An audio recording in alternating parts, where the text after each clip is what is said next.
Hello students! Today, we're going to be talking about pronouns. Pronouns are words that take the place of nouns. They're super important in making our sentences flow smoothly and keeping things concise. But, using pronouns correctly can be tricky, so we're going to go over some tips and examples to help you out. Section 1. Proper pronoun case. First up, let's talk about proper pronoun case. Pronoun case refers to whether a pronoun is in the subjective, objective, or possessive form. The subjective case is used when the pronoun is the subject of a sentence or clause. The objective case is used when the pronoun is the object of a verb or preposition. And the possessive case is used to show ownership or possession. For example, let's look at the sentence, I gave her the book. I is the subjective case pronoun because it is the subject of the sentence.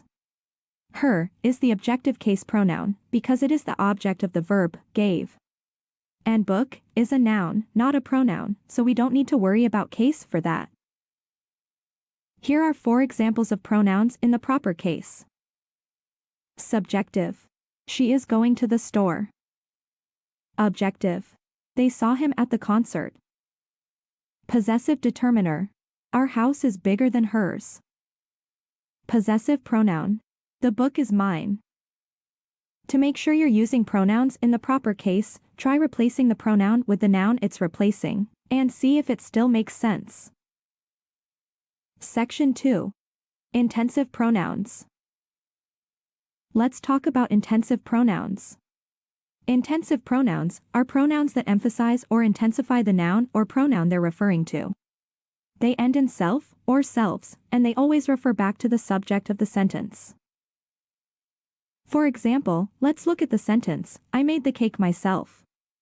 Myself is the intensive pronoun because it's emphasizing that I made the cake, not someone else. And since the subject of the sentence is I, the intensive pronoun refers back to that. Here are some examples of sentences using intensive pronouns. They prepared the meal for the party themselves. He organized the class trip himself. She fixed the broken computer herself. We painted the entire room ourselves. You yourself can decide what to do. The kids organized the fundraiser themselves. The boss herself announced the new policy. Intensive pronouns can also be used for emphasis in questions, like, did you do this yourself? The pronoun yourself emphasizes that you did it without any help. Section 3. Pronoun number and person shifts. Now, let's talk about pronoun number and person shifts. Pronoun number refers to whether a pronoun is singular or plural. Pronoun person refers to whether a pronoun is first person, that is, referring to the speaker, second person, that is, referring to the listener, or third person, that is, referring to someone or something else. It's important to keep your pronoun number and person consistent throughout a sentence or paragraph. Shifting between singular and plural, or between different persons, can make your writing confusing. For example, let's look at the sentence, if you want to succeed, they need to work hard. The pronoun you is second person, but then we switch to the pronoun they, which is third person. This can be confusing for the reader. To fix this, we could change it to, if you want to succeed, you need to work hard.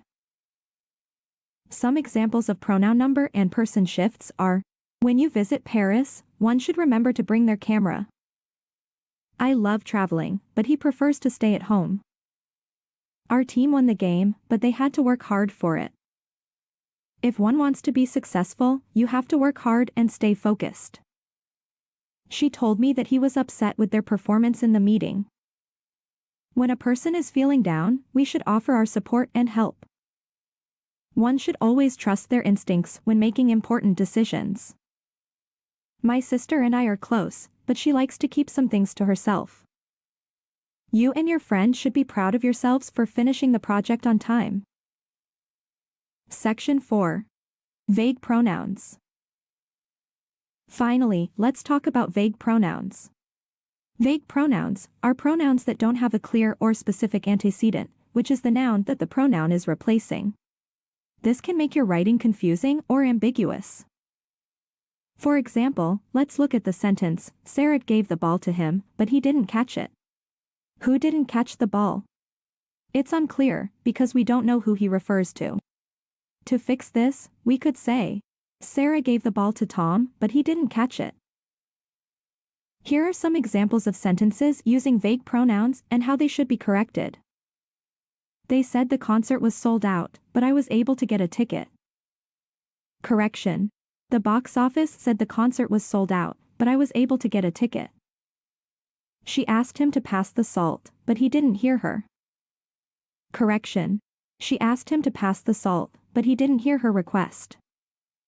They visited the museum and it was very interesting. Correction. They visited the museum and the exhibits were very interesting. He talked to the doctor about his symptoms, but she didn't have any answers. Correction. He talked to the doctor about his symptoms, but the doctor didn't have any answers. She gave the book to her sister, but she didn't like it. Correction. She gave the book to her sister, but her sister didn't like it.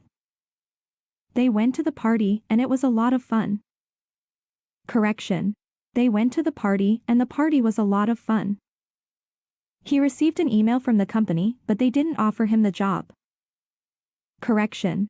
He received an email from the company, but the company didn't offer him the job. She told the kids to clean up their mess, but they didn't listen. Correction. She told the kids to clean up their mess, but the kids didn't listen.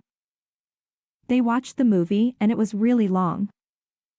Correction. They watched the movie and the movie was really long. He talked to the customer service representative, but they couldn't help him.